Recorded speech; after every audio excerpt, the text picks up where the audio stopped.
కాంగ్రెస్ పార్టీని నమ్ముకొని వచ్చిన వారందరికీ పార్టీ ఎప్పుడూ అండగా ఉంటుందని అమ్మ ఫౌండేషన్ చైర్మన్ మల్లు నందిని విక్రమార్క అన్నారు.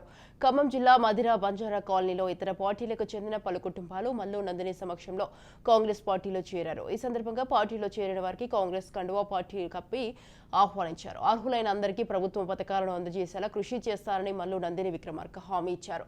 కాంగ్రెస్ పార్టీ ఎప్పుడూ పేదలకు అండగానే ఉంటుందన్నారు.